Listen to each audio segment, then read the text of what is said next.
que es la última fase, la fase antes de llegar a nuestro destino. Esto tiene que ver con la relación del creyente con la ley. Esta será nuestra sesión final en la fase número 10. Indiqué en la sesión anterior que el enfrentamiento con la ley provoca una lucha interna en aquel que quiera hacer la voluntad de Dios.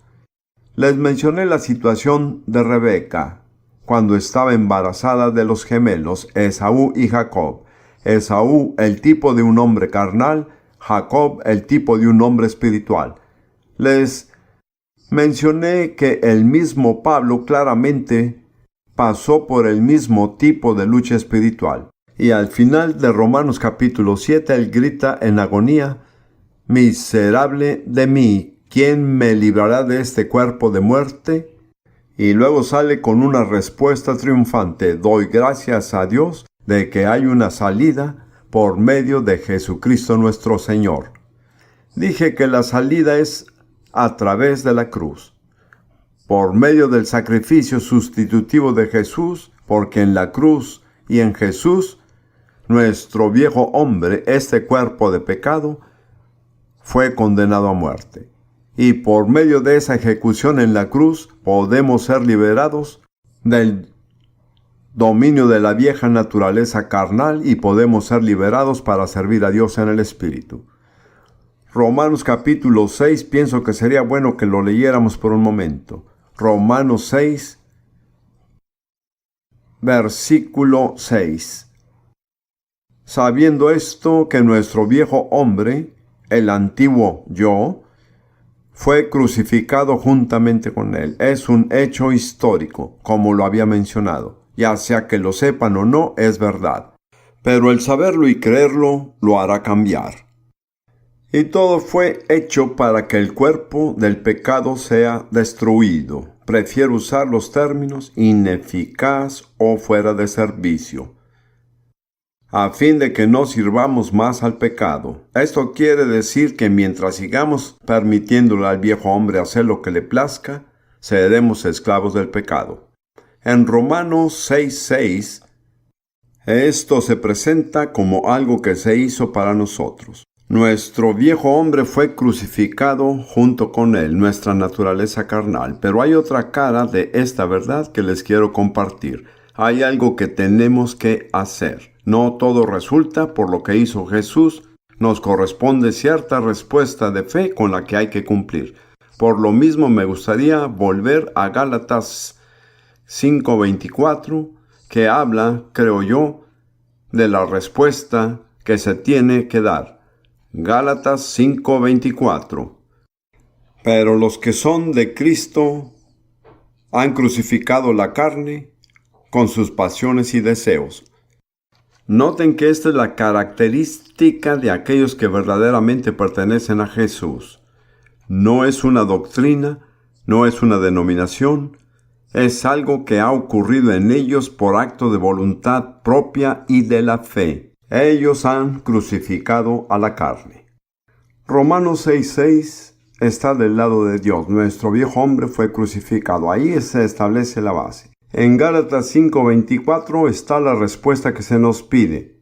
Los que pertenecen a Cristo han crucificado la carne. Basado en lo que Jesús hizo por nosotros, hemos aplicado la cruz a nuestra propia naturaleza carnal. Ahora, la cruz no es una cosa fácil para morir. Es doloroso. Y hay una cierta medida de dolor inevitable al entrar en esta vida de libertad y victoria. Solo se puede lograr mientras crucificamos la carne. Y de cierta forma, tenemos que tomar los clavos y clavarlos en nuestras propias manos y propios pies, y asumir nuestro lugar voluntariamente en la cruz en identificación con Jesús en su muerte. Quiero enfatizar de nuevo que no quedarán libres del dolor, pero es el mejor camino. Quiero que pasemos a una escritura que por muchos años no la entendía. En 1 de Pedro capítulo 4, versículos 1 y 2. Primera de Pedro 4, 1 y 2.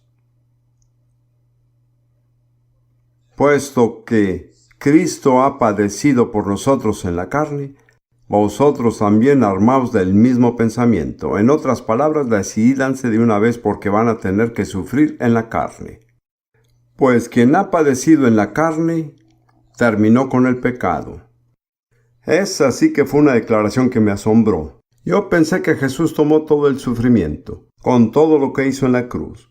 ¿Por qué tenemos que sufrir en la carne? Pero me atraían esas palabras, pues quien ha padecido en la carne terminó con el pecado. Yo pensé, y me pareció algo maravilloso poder terminar con el pecado. De cierta forma me desanimó tal afirmación, me atraían las consecuencias. Entonces comencé a orar y meditar en ello. Ahora vamos a ver el siguiente versículo antes de seguir. Terminó con el pecado, para no vivir el tiempo que resta en la carne, se refiere al cuerpo físico, conforme a las concupiscencias de los hombres, sino conforme a la voluntad de Dios. Otra vez me siento muy atraído y a esa posibilidad de no vivir el resto de mi vida para las concupiscencias de mi naturaleza carnal, sino para hacer la voluntad de Dios. Pero como conozco mi propio corazón, es mi deseo hacer la voluntad de Dios. Pero al parecer, el camino va a ser doloroso. Y no sé por cuánto tiempo lo estuve meditando, pero creo que Dios me ha mostrado la respuesta y se las quiero compartir. Pienso que es extraordinariamente práctico. Yo diría que en cierto sentido ustedes tienen dos opciones. O sufren a la manera de Dios, o sufren a su propia manera, pero ustedes sufrirán. Quien dice que no hay sufrimiento en la vida cristiana les está engañando y eso va directamente en contra de las Escrituras. Así que permítame darles un pequeño ejemplo para que se entienda más fácilmente, en lugar de explicaciones muy elaboradas.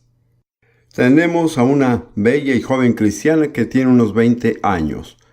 Ha tenido un encuentro maravilloso con el Señor, se ha llenado del Espíritu Santo, realmente desea servir a Dios, es miembro de una buena iglesia y tiene un pastor agradable, misericordioso y maduro. Después, un joven entra en su vida. Claro, eso nunca sucede en la vida real, es una suposición.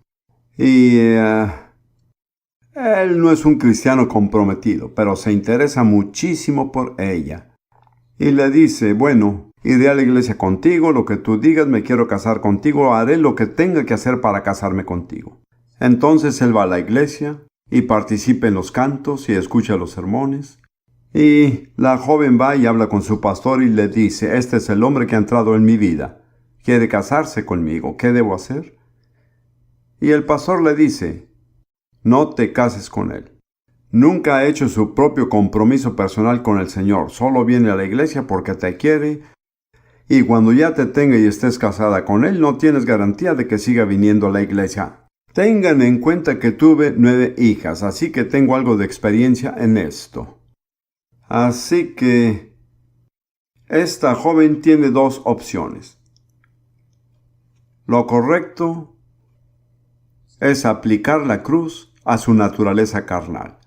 Su naturaleza carnal anhela a este hombre. Se llena de todo tipo de ilusiones bonitas de un hogar y con niños y de felicidad. Continuamente se imagina al joven siendo como ella quiere que sea. ¿Se ha fijado lo fácil que es para nosotros hacer eso con la gente? No vemos a otros como realmente son, los vemos de la forma que nos gustaría que fueran. Y con el tiempo nos sentimos desilusionados cuando descubrimos quiénes son. Quizá esto nunca les haya pasado, pero hay personas a que sí les ha pasado. Así que la solución número 1 es obedecer la palabra de Dios dicha por mi pastor.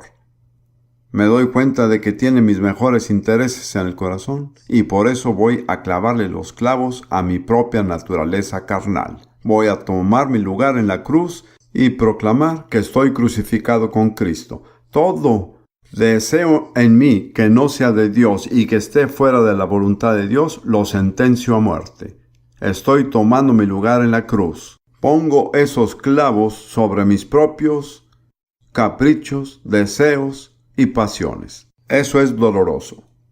Pero el dolor no durará mucho.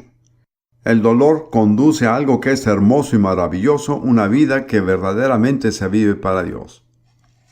La otra solución es la solución mala. No le hace caso a su pastor y prosigue a casarse con el hombre y 15 años después la deja con 3 hijos por otra mujer. Y llevó una vida miserable durante 15 años. No me digan que eso no es doloroso. Eso es mucho más doloroso que tomar la solución de Dios. A lo largo de 15 años entendió de que no vale la pena casarse con el hombre equivocado. Pero ha sido una manera muy larga y dolorosa de captar la realidad. Sea cual sea la forma en que entra en el propósito de Dios y en la comprensión de la voluntad de Dios, le va a ser doloroso.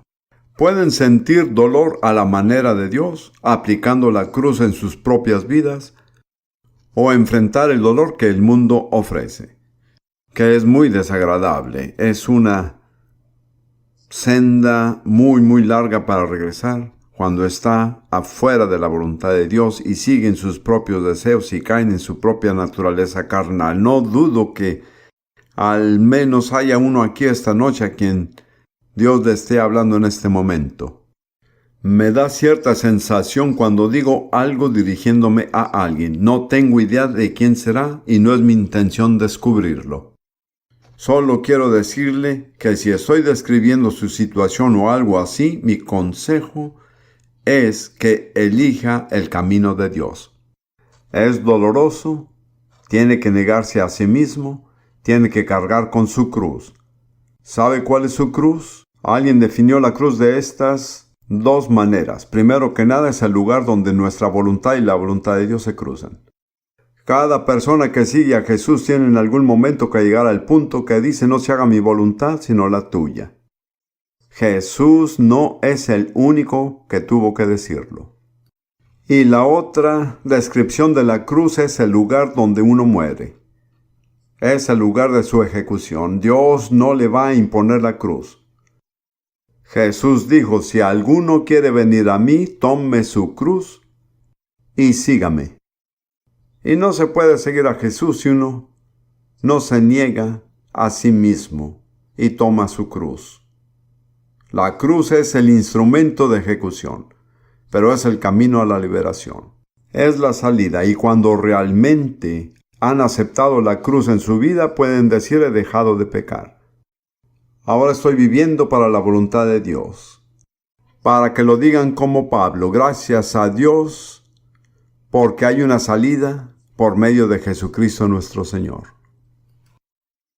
Permítanme acabar esta sesión en particular con una descripción de la diferencia entre obedecer a Dios bajo la ley y obedecer a Dios bajo la gracia.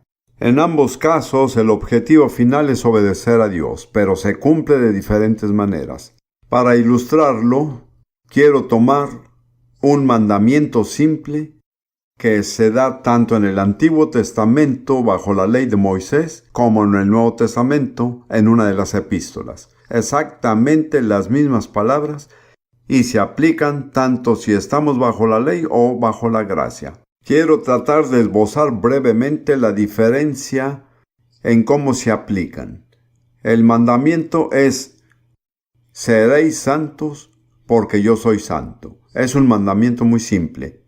Y en una de las partes que se da es en Levítico, capítulo 11, versículo 45.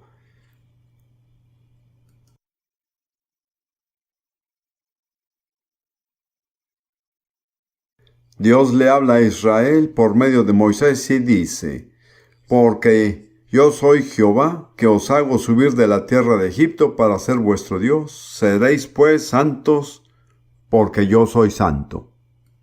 Ahora, en su contexto, significa que hay que seguir un conjunto tremendamente complicado de reglas que son dadas en los versículos anteriores a este capítulo.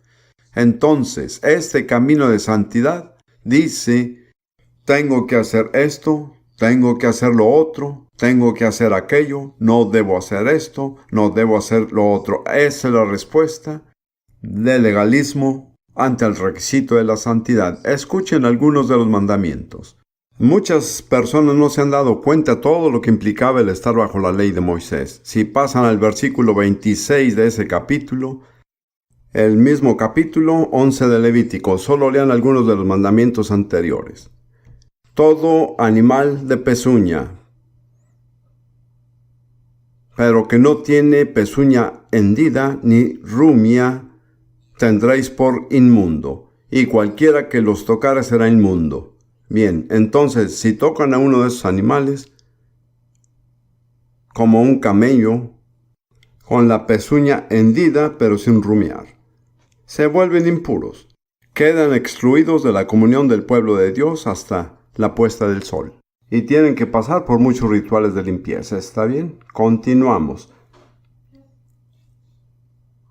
Y de todos los animales que andan en cuatro patas, se incluyen a sus adorados gatitos y perritos, tendréis por inmundo a cualquiera que ande sobre sus garras, y todo el que tocare sus cadáveres será inmundo hasta la noche. Y el que llevare sus cadáveres lavará sus vestidos y será inmundo hasta la noche. Los tendréis por inmundos hasta la noche. No es nada simple. Así que si van a estar bajo la ley, cada vez que tocan un gato muerto, tienen que permanecer impuros hasta la noche. Luego tienen que lavarse todo el cuerpo y cambiarse la ropa. Y tendréis por inmundos a estos animales que se mueven sobre la tierra, la comadreja, el ratón, la rana, según su especie, el erizo, el cocodrilo, el lagarto, la lagartija y el camaleón. Estos tendréis por inmundos de entre los animales que se mueven. Y continúa, y cualquiera que los tocare cuando estuvieren muertos será inmundo. Así que tan solo caiga una lagartija muerta en algo, se vuelve inmundo. Ya saben, las lagartijas tienden a morirse. Al menos así es en Florida. Bueno, se vuelve inmundo, sea cosa de madera, vestido, piel, saco, sea cualquier instrumento con que se trabaja. Será metido en agua y quedará inmundo hasta la noche, entonces quedará limpio. Toda vasija de barro dentro de la cual cayera alguno de ellos será inmunda, así como todo lo que estuviera en ella, y quebraréis la vasija, ya nunca más podrá usarse. Bien, todo alimento que se come, sobre el cual cayera el agua de tales vasijas, será inmundo, y toda bebida que hubiera en esas vasijas será inmunda. Y de esto hay más, ¿lo ven? Es muy elaborado. Tiene una gran cantidad de detalles altamente complicados. Al final de la lista, el Señor dice, seréis pues santos, como yo soy santo. ¿Qué significado tiene en ese contexto? ¿Qué significa ser santo? Significa seguir cada una de esas reglas sin romperlas. Esa es la santidad de la ley. Es perfectamente válida si pueden cumplirla. Como dijo Pablo, la ley es perfecta, pero difícil de cumplir. Ahora veamos a 1 de Pedro, capítulo 1, versículo 16.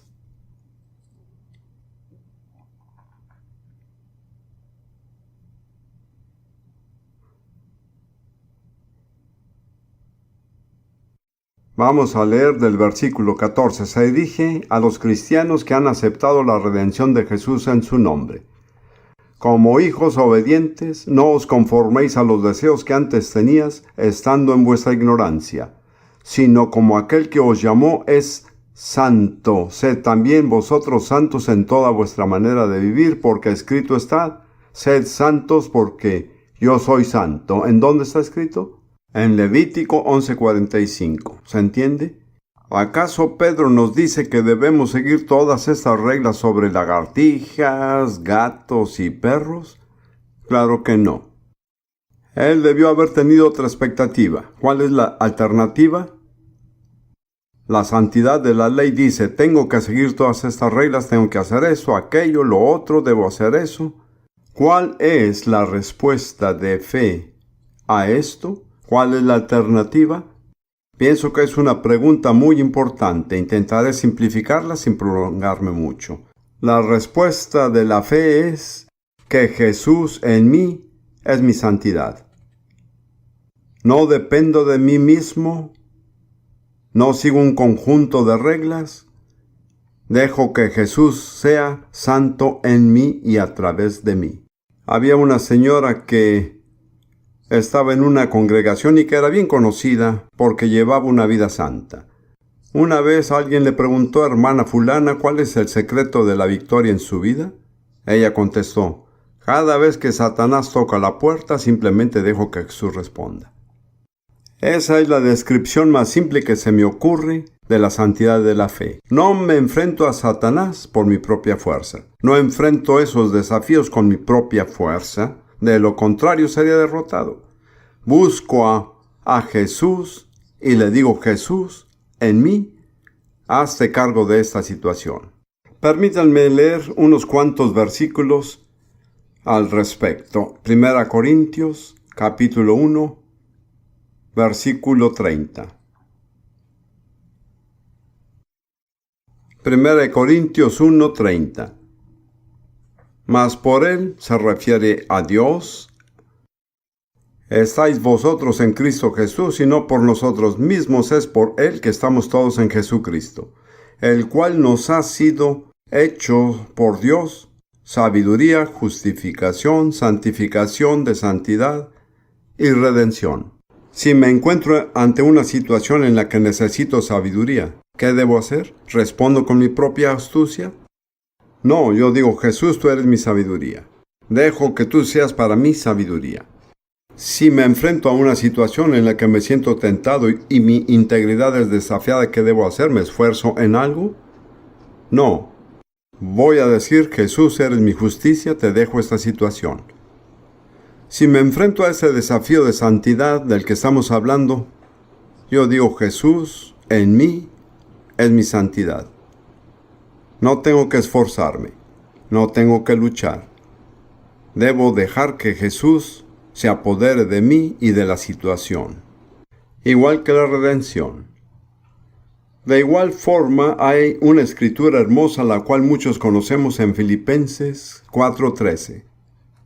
Filipenses 4:13.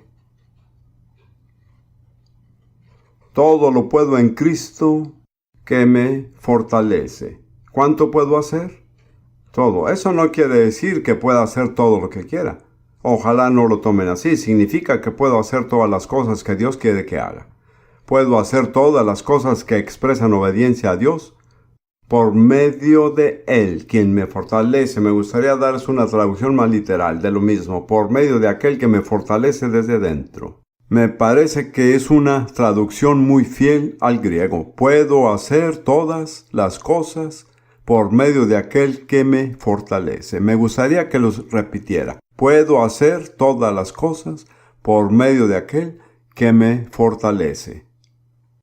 Y luego solo otra declaración, en Hebreos capítulo 12, versículo 10, que trata específicamente con este tema de santidad. Hebreos capítulo 12, 10. Hablando de padres terrenales, el escritor dice: porque ellos nos disciplinaban por pocos días como les parecía, pero Él, Dios, nos disciplinaba para nuestro bien, para que participemos de su santidad. Noten que no se trata de nuestra propia santidad. Nos hacemos partícipes de la santidad de Dios por medio de Jesús, el Santo, que mora en nosotros. La clave, así como lo veo, no se trata de hacernos los fuertes de fe diciendo: yo puedo con esta situación. Hemos de decir: Dios, no puedo con esta situación. Soy débil. Reconozco mis propias debilidades. Solo me rindo a ti, Jesús. Permito que tú tomes el control. No digo que sea cosa fácil. Para mí de ninguna manera es fácil. Debido a mi experiencia como hijo único y por mis logros académicos, a lo largo de mi vida estoy acostumbrado a hacer las cosas por sí mismo. Es muy difícil para mí admitir que no puedo con algo. Es mejor dejar todo a Jesús. Recuerdo aquella primera vez que viajé en coche con mi primera esposa. Íbamos a Estados Unidos desde Canadá. Estábamos asustados de este país activo y grande y nos mantuvimos alejados de las autopistas porque la velocidad mínima era de 60 kilómetros por hora. Nos dirigimos a nuestro destino con el mapa a la perfección. Ni un solo error. Así que antes de regresarnos, Lidia dijo que deberíamos orar antes de salir. Le dije que no había necesidad de orar. Líbreme Dios, nunca más diré algo así. Entramos en la autopista, me perdí la salida y me fui otros 43 kilómetros hasta la próxima salida sabiendo que tendría que recorrer los 43 kilómetros de nuevo. Y cuando salimos de la autopista el motor se descompuso. Nunca he vuelto a decir que no se necesita orar, pero ¿vieron cuál fue mi error? Confié en mis propias habilidades. Así que no digo que sea fácil y no estoy diciendo que no requiera fuerza, pero requiere otro tipo de fuerza, cuya fuerza dice que no confiaré en mí mismo. Me rendiré a Jesús. Le dejaré el control. Aún tiene que ejercitar su propia voluntad. Créanme, la voluntad juega un papel importante en el cristianismo. No se trata de ser pasivo y dejar que todo suceda como sea. Eso no es lo que me refiero. Me refiero a decidir lo correcto. Cada vez que tiene una necesidad o un problema, y no podemos hacerlo de inmediato, es algo que tenemos que aprender paso a paso y decimos, Dios, no puedo con este problema. No estoy al par de esto, no tengo la sabiduría ni la fuerza, pero Jesús, tú estás en mí.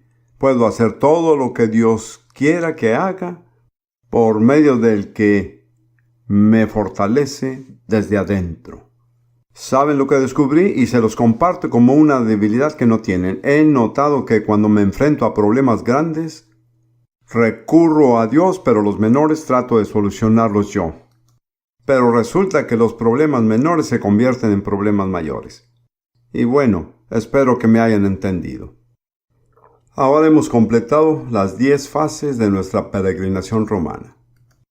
Y nos encontramos ahora a la entrada de nuestro destino, que es, como ya les dije, Romanos capítulo 8, un hermoso despliegue de la naturaleza de la vida del cristiano controlada y llena del Espíritu, que ha cumplido las condiciones de Dios. Por lo interesante que es, especulé en voz alta sobre cuántos por los tantos había. En las partes de los pasajes que hemos leído, un miembro diligente de nuestra congregación me sorprendió con la respuesta por la cual estoy muy agradecido. Así que si quieren saber cuántos por los tantos existen en el Nuevo Testamento, hay 370. En las epístolas de Pablo hay 120, o sea, un tercio de estos vienen de Pablo. En el libro de Romanos hay 28.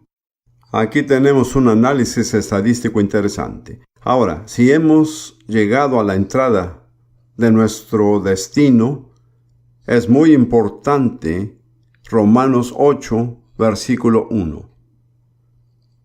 Por lo tanto, ya no hay ninguna condenación para los que están unidos a Cristo Jesús.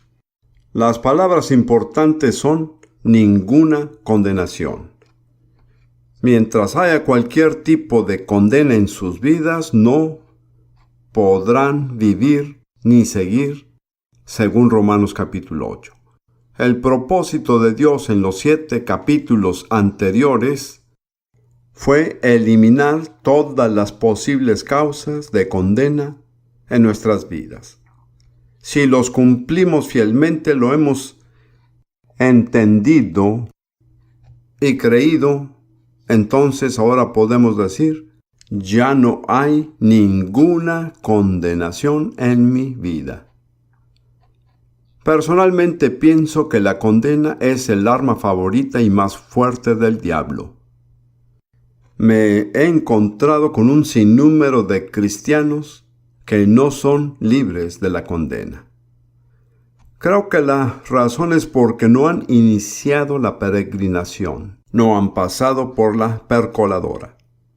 Como dije, son muchos los que quieren instantáneamente llegar a Romanos 8, pero no es así. Hay que lidiar con todas las posibles causas de condenación. No podemos enumerarlas todas ahora, Pero tengan en cuenta que en el capítulo 3 vimos el hecho de que todos nuestros pecados pasados pueden ser perdonados. Luego, en el capítulo 6, pasamos por la ejecución del rebelde, del viejo hombre. Luego, como dije, lo que me parece ser lo más difícil, en el capítulo 7, es que llegamos al punto donde no estamos bajo ninguna condenación de la ley. En Colosenses 2, Pablo describe lo que Dios logró por nosotros a través de la muerte de Jesús en la cruz, y dice que quebró o despojó a los principados y potestades. Se refiere a los principados y poderes de Satanás. Creo que será mejor que lo veamos. No tenía pensado hacerlo, pero mantengan el dedo en Romanos 8 si están ahí. Pasen a Colosenses capítulo 2. Permítanme decirles algo sobre Colosenses mientras lo buscan. Si están lidiando con alguien que ha estado en algún tipo de ocultismo, Colosenses es la mejor respuesta. Quien lea y crea lo que dice en Colosenses nunca se volverá a involucrar en el ocultismo. Colosenses capítulo 2, versículo 13. Y a vosotros, estando muertos en pecados y en la incircuncisión de vuestra carne, os dio vida juntamente con él, perdonándoos todos los pecados con respecto al pasado, anulando el acta de los decretos que había contra nosotros. Aquí la ley fue enfrentada. Jesús clavó la ley en la cruz. Y ahí es donde termina. Más allá de la cruz, la ley no tiene reclamo sobre usted. Recuerde que el que está muerto está justificado. Ha pagado la última penalidad. La ley ya no tiene más reclamo sobre usted. Luego dice en el versículo 15, y despojando a los principados y a las potestades. Se refiere a las huestes satánicas del mal, espíritus que buscan dominarnos y destruirnos. Y luego, he aquí otro por lo tanto. Eso era lo que quería que viéramos. En el versículo 16. Por tanto, nadie os juzgue en comida o en bebida, o en cuanto a días de fiesta, luna nueva o días de reposo. ¿Se fijaron? Pablo no dice que no hemos de observar el día de reposo, es cuestión de decisión propia. Pero no debemos permitir que nadie nos condene con respecto a ello. ¿Entienden? Estar libre de condenación exige cierto grado de valor, ya que hay muchas personas religiosas cuyo pasatiempo favorito es condenarnos. Tienen que ubicar dónde están en Cristo y tienen que decir: no voy a permitir que nadie me condene con respecto a los requisitos de la ley, incluyendo el día de reposo, que, ya saben, es el número 4 de los 10 mandamientos. Bien, puedo ver que algunos de ustedes aún no han recorrido este camino por completo. Pero al menos aquí es donde debe de estar. Ahora volvamos a Romanos capítulo 8. Porque la ley del Espíritu de vida en Cristo Jesús me ha librado de la ley, del pecado y de la muerte. Hay dos leyes en acción. Una es la ley del pecado y la muerte, que los atrapa. La otra es la ley del Espíritu de vida, que solo actúa en Cristo Jesús, no actúa aparte de Cristo Jesús. Los alienta. Para darles un ejemplo muy simple, veamos este folleto que tengo en la mano. Si lo suelto, la ley de la gravedad actúa. ¿Qué le sucederá? Se caerá. Ya lo sabemos. Sin embargo, si tomo este libro con la mano izquierda y lo pongo en la mano derecha, en mi mano derecha la ley de mi voluntad invalida la ley de la gravedad y mi mano derecha puede levantar el libro que de otro modo caería.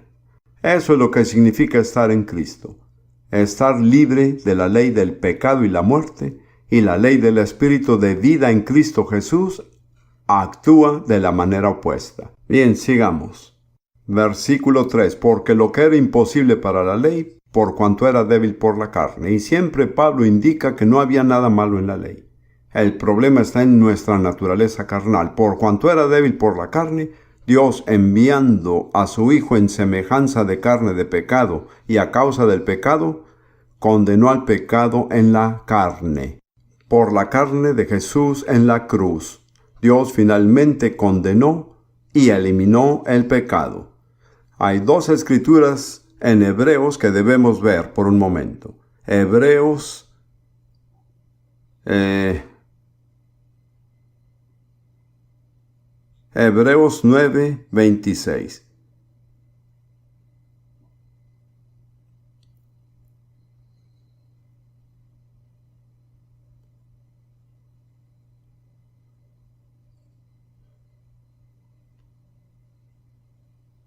Voy a leer solo la segunda parte del versículo, Hebreos 9:26. Pero ahora, en la consumación de los siglos, Jesús se presentó una vez para siempre por el sacrificio de sí mismo para quitar del medio el pecado. ¿Qué logró al sacrificarse a sí mismo? Eliminó el pecado, acabó con el pecado, apartó el pecado del camino, puso fin a su poder y a su dominio. Ahora, haciendo la comparación de estos, tenemos que ver lo que dice Hebreos 10:3, que habla de los sacrificios de la ley. Y dice, pero en estos sacrificios, cada año se hace memoria de los pecados. Los sacrificios de la ley nunca quitaron el pecado. Lo único que hicieron fue recordarle a la persona sus pecados y cubrirlos hasta que se hiciera el próximo sacrificio. Lejos de deshacerse de la cuestión del pecado, los sacrificios de la ley constantemente y continuamente eran presentados otra vez. Pero Jesús, cuando hizo el sacrificio de sí mismo, apartó el pecado y por lo mismo ya no hay más sacrificios por los pecados. No habrá más necesidad de nada. Todo se ha resuelto con la muerte de Jesús en la cruz. Ahora pasemos al asunto más importante y práctico que aparece en Romanos capítulo 8, versículo 4. Dios lo hizo por medio del sacrificio de Jesús, para que la justicia de la ley se cumpliese en nosotros, que no andemos conforme a la carne, sino conforme al Espíritu. Ahora noten que no es la ley lo que ha de cumplirse, sino los requerimientos de la ley. Ahora esa es una palabra que ya he mencionado. Les mostraré otras dos partes donde se encuentra. Lo vimos una vez en Hebreos 5:18. Si gustan volver ahí por un momento, veremos la segunda parte del versículo que de nuevo habla de lo que Jesús hizo.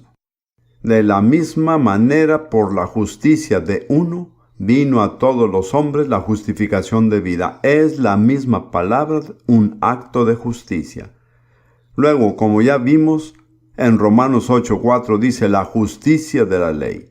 Y creo que la versión NIV dice las justas demandas de la ley, ya que la palabra está directamente relacionada con la palabra justicia. Y luego en Apocalipsis 19, versículo 8, se presenta la imagen de la novia lista para la cena de bodas del Cordero, que es una imagen gloriosa. Me gustaría verla, pero no tenemos tiempo. Y se le ha concedido vestirse de lino fino, limpio, resplandeciente. El lino fino representa las acciones justas de los santos. Se vuelve a repetir la misma palabra. Así que son los actos justos de la ley o los justos requerimientos de la ley que deben cumplirse en nosotros. No vamos a cumplir la ley, pero vamos a cumplir el requerimiento justo de la ley. Ahora, la pregunta millonaria sería, ¿cuál es el requerimiento justo de la ley? Y si no lo saben, andan a tientas, tropezándose y no tienen idea de lo que se espera de ustedes o del rumbo que deben tomar. Tengo la respuesta a la pregunta, que es una palabra corta de 4 letras, y es una buena. Una palabra de 4 letras. ¿Cuántos saben qué palabra es? El amor. A-M-O-R. Muy sencillo. Muy práctico, muy definitivo. El requerimiento justo de la ley es el amor. Ahora veremos una serie completa de escrituras que lo dicen. Pasen antes que nada las palabras de Jesús en Mateo 22. Siempre acostumbro a acudir a Jesús como la primera autoridad. Versículos 35 y los que siguen. Es una conversación entre Jesús y un intérprete de la ley. Uno de ellos, experto en la ley, le tendió una trampa con esta pregunta: Maestro, ¿cuál es el mandamiento? más importante de la ley, ama al Señor tu Dios con todo tu corazón, con todo tu ser y con toda tu mente. Este es el primero y más importante de los mandamientos. El segundo se parece a este, ama a tu prójimo como a ti mismo. De estos dos mandamientos dependen toda la ley y los profetas. Jesús dio una respuesta muy clara, específica e inequívoca. ¿Cuál es el gran mandamiento? Número 1, amarás al Señor tu Dios. ¿Cuál es el segundo? Amarás a tu prójimo como a ti mismo. ¿Cuál es la palabra clave en ambos mandamientos? Amor. Así es. Y Jesús dijo, de estos dos mandamientos dependen toda la ley y los profetas. Imaginémonos por un momento que quiero colgar mi chaqueta y que hay una percha ahí. Me quito la chaqueta y voy a colgarla en la percha. Es muy sencillo. Primero tiene que estar la percha antes que la pueda colgar. ¿No es así? Estos dos mandamientos ya estaban en efecto antes de la ley y los profetas. ¿Entienden lo que digo? Vienen siendo la base de todo lo que está en la ley y los profetas. Todo el impacto, el orden y el propósito de la ley y los profetas se resumen en el amor por Dios y el amor por el prójimo. Ese es el requerimiento justo de la ley. Qué bonito es cuando es simple. Siempre aprecié a Corrie ten Boom, a quien tuve el gusto de conocer, y uno de mis dichos favoritos de ella es beso, B-E-S-O. Bueno, es lo sencillo.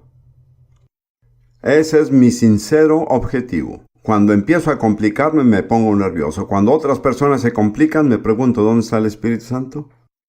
Vamos a seguir con las siguientes escrituras. Romanos 13, 8 al 10. Romanos 13, 8 al 10. No debáis a nadie nada. Y por cierto, eso también se aplica a no se endeuden. Dejemos ese tema para otra ocasión. Qué alivio, ¿no? No debáis a nadie nada, sino el amaros unos a otros. Porque el que ama al prójimo ha cumplido la ley. Porque no adulterarás, no matarás, no hurtarás, no dirás falso testimonio, no codiciarás. Y cualquier otro mandamiento en esta sentencia se resume: amarás a tu prójimo como a ti mismo. El amor no hace mal al prójimo, así que, por lo tanto, note por lo tanto, el cumplimiento de la ley es el amor. Está muy claro. Dios no nos da ningún motivo para dudar. Luego en Gálatas 5:14 verán que hay una relación muy cercana entre Romanos y Gálatas. Gálatas 5:14. Porque toda la ley en esta sola palabra se cumple: amarás a tu prójimo como a ti mismo. ¿Cuánto de la ley? Toda la ley, así es. Y luego una de mis escrituras favoritas, 1 Timoteo 1, 5 al 7. En especial me gusta la versión Biblia de las Américas. 1 Timoteo 1, 5 a 7. Pero el propósito de nuestra instrucción, el objetivo de nuestra instrucción, el motivo por el que predicamos y formamos es ¿qué? Es el amor. Nacido de un corazón puro, de una buena conciencia y de una fe sincera. Hay 3 requisitos para el amor: corazón puro, buena conciencia y fe sincera, pero el objetivo es el amor. Versículos 6 y 7. Pues algunos, desviándose de estas cosas, se han apartado hacia una vana palabrería, queriendo ser maestros de la ley, aunque no entienden lo que dicen ni las cosas acerca de las cuales hacen declaraciones categóricas. En otras palabras, cualquier tipo de conversación sobre la ley que no induce a las personas a amar es un intercambio en vano. ¿Cuántos discursos en vano hemos tenido en nuestras iglesias? Ahora les voy a contar una historia por esta escritura. Carezco yo de anécdotas graciosas propias, por eso uso las de otros predicadores. Esta viene de un hermano en el Señor, que no diré su nombre para que no se avergüence, pero la historia es sobre una madre y su hijo que están discutiendo. La madre quería que el hijo fuera a la iglesia y el hijo no quería ir.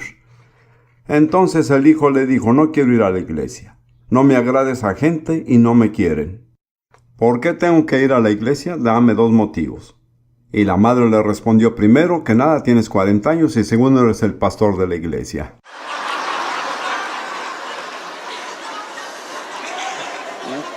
¿Cuánta enseñanza hay en esa historia? ¿No es así? Es el pastor de la iglesia, no le agrada a la gente y tampoco él a la gente. ¿Hay iglesias así en Estados Unidos? ¿Cuánto tiempo desperdiciado en actividades religiosas que no producen la única cosa que realmente importa? Es algo muy serio para mí. De vez en cuando me autoexamino y digo, hermano Prince, ¿qué estás produciendo con lo que enseñas? Porque si no estás produciendo amor, estás desperdiciando tus fuerzas, tu tiempo y el de otras personas. Hermanos, ¿cuánto tiempo se desperdicia en la iglesia de hoy? Los resultados muestran que no nos amamos unos a otros. Jesús le dijo a sus discípulos, en esto conocerán todos que soy mis discípulos, si tuvieres amor los unos con los otros. Hace poco estuve en un programa en el que alguien se quejaba de que el mundo juzgaba a la iglesia. Permítame decirle que Jesús le ha dado al mundo el derecho de juzgar a la iglesia. En sus propias palabras, dijo, si el mundo no los ve amándose unos a otros, tiene todo el derecho a decir que no son mis discípulos. Ahora, ya sabemos cuál es el requerimiento justo de la ley. ¿El requerimiento justo? ¿Cuál es? El amor. Así es. Ya lo saben, yo lo sé. Ahora somos responsables de esto que sabemos. Bien. Voy a hablar brevemente sobre la esencia de este amor. Y por supuesto podría uno predicar toda la semana sobre el tema. Primero que nada, este amor es sobrenatural. Solo puede venir de parte de Dios. No hay forma de que puedan desarrollarlo ni religiosamente. Solo viene por medio del nuevo nacimiento. Primera de Pedro capítulo 1. Versículos 22 y 23. Habiendo purificado vuestras almas por la obediencia a la verdad mediante el Espíritu, para el amor fraternal no fingido, amaos unos a otros entrañablemente, de corazón puro, siendo renacidos, no de simiente corruptible, sino de incorruptible, por la palabra de Dios que vive y permanece para siempre. Noten lo que está diciendo Pedro. Su capacidad de amar a los demás solo viene del hecho de que han nacido de nuevo. Si no hubieran vuelto a nacer de la semilla de la palabra de Dios, este tipo de amor sería imposible. Así que lo que ha crecido por esta semilla se cumple por el Espíritu. Ahora volvamos a Romanos capítulo 5, una escritura que ya hemos visto. Romanos 5, versículo 5. Porque el amor de Dios ha sido derramado en nuestros corazones por el Espíritu Santo que nos fue dado. En primer lugar, se produce de la semilla de la palabra de Dios como una esencia dentro de uno. Y luego, la plenitud del amor de Dios se derrama con todo el corazón por medio del Espíritu Santo. Es totalmente sobrenatural. Ningún esfuerzo humano puede producir ni siquiera algo así del amor de Dios. Ahora, lo siguiente que hay que aclarar es que el amor es inseparable de la obediencia. El amor no es sentimentalismo descuidado ni palabras bonitas. Se manifiesta al obedecer a Jesús en todo. Veamos qué dice Juan 14, versículo 21. Juan 14, versículo 21. El que tiene mis mandamientos y los guarda, ese es el que me ama. ¿Quién ama realmente al Señor? ¿El que ora más fuerte y por más tiempo? No necesariamente. El que tiene sus mandamientos y los cumple. Esa es la prueba del amor. Además, el amor es la razón de nuestra obediencia. Juan 14, versículo 15, Jesús dice, si me amáis, guardad mis mandamientos. Así que si no cumplimos sus mandamientos, el problema es que no lo amamos. Podemos decir que lo amamos, podemos hablar mucho al respecto, pero si somos desobedientes, no lo amamos. El amor es la razón de la obediencia. Y en el versículo 23 de Juan 14 vuelve a recalcarles esta misma verdad. Respondió Jesús y le dijo, el que me ama, mi palabra guardará. Así que el amor es la obediencia es la prueba de nuestro amor y la razón de nuestro amor. No se basa en el temor. Pablo dice en Romanos 8:15, pues no habéis recibido el espíritu de esclavitud para estar otra vez en temor. No han vuelto a la ley donde se les amenaza con castigos cada vez que hacen mal. Lo que nos mueve es una razón totalmente diferente, es amor. Ahora, para los que son padres, podrán ver la sabiduría en esto. Si tienen en la casa niños pequeños, pueden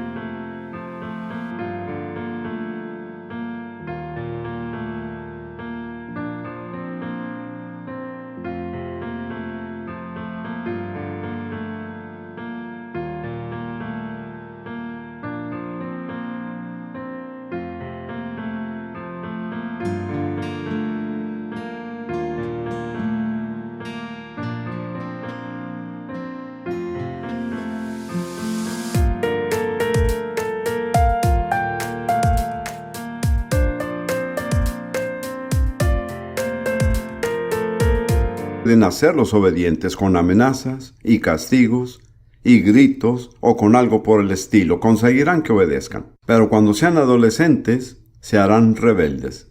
¿No es así? Algunos de ustedes lo hicieron y otros son los rebeldes. Pero si realmente hacen que esos niños los amen, incluso cuando tengan 40 años, harán lo que ustedes les pidan hacer. El amor es un motivo mucho más poderoso que el miedo. Y Dios es lo suficientemente sabio para no basar su relación con nosotros en el miedo, sino en el amor. Permítanme decirles algo para aligerarles la carga. En el momento en que vuelven a nacer, incluso si se bautizan en el Espíritu, no se vuelven perfectos en amor. Es solo el comienzo. El amor es progresivo. Pablo dice en Filipenses 1, versículo 9, y esto pido en oración, que vuestro amor abunde aún más y más en ciencia y en todo conocimiento, para que aprobéis lo mejor. Así que tenemos amor, pero necesita abundar más y más. Necesitamos crecer en el amor. Nuestro amor necesita extenderse. Y cuanto más amor tengamos, más sensibles seremos en las cosas que complacen a Dios. Nuevamente, un padre lo sabe. El niño que realmente lo ama es sensible a sus requisitos más mínimos. Ni siquiera hay que decirle. ¿No es así? Esa es la relación que debemos tener con Dios. Un amor creciente se expresa más y más en un mayor deseo de complacer a nuestro Padre. Escuchen, aquí está la buena noticia. Aunque fallemos, y algunos de nosotros tal vez hemos fallado, es posible que no hayamos sido perfectos en el amor. Y esto es cierto de mi parte. Pero escuchen, he aquí las buenas noticias. Incluso cuando fallamos, nuestra fe aún se nos cuenta como justicia. Así que no tenemos que ser perfectos en los primeros 5 minutos o 5 años mientras estemos y permanezcamos en la fe. Dios se encargará de nuestras imperfecciones tal como lo hizo con Abraham. Pero incluso cuando Abraham estaba haciendo lo incorrecto, su fe aún le era contada como justicia. De las buenas noticias, esa es la mejor. Pero ha sido ocultada a las personas que más creen en la justificación por la fe. No han visto esta verdad. Incluso cuando estamos haciendo algo malo, siempre y cuando tengamos fe, nuestra fe todavía se nos cuenta por justicia. Y Dios dice, yo me encargo de las consecuencias. Yo las arreglo. Todo a mi manera. Y mientras tanto, su fe se les reconoce como justicia. Y para concluir, 1 de Juan 2:5. ¿Cómo se perfecciona el amor? ¿Cómo se da con el amor perfecto? 1 de Juan 2:5. Pero el que guarda su palabra de Dios, en este verdaderamente el amor de Dios se ha perfeccionado. Muy bien, ¿cómo perfeccionamos el amor de Dios? Cumpliendo su palabra. No traten de sentir amor Esa no es la manera de recibir amor. Si yo le digo a mi esposa, realmente estoy tratando de amarte, ¿creen que le agrade eso? Me causaría un problema. No hay que tratar de amar. Escuchen, no se concentren en sus sentimientos, concéntrense en la obediencia. Hagan lo que Dios les pide. Hace muchos años, estando en un gran bosque de la religiosidad, y me enfrenté con este árbol. Lo que realmente importa es el amor. Me dije a mí mismo, pero es que no soy una persona amorosa. Yo era un hijo único, crecí sin hermanos ni hermanas, siempre vi por mí mismo e hice bien las cosas. Realmente me resultaba muy difícil preocuparme por los demás. Yo pensé, ¿qué voy a hacer? Y entonces leí esa escritura, 1 Juan 2:5. No intenten amar, obedezcan su palabra. Esa es mi recomendación.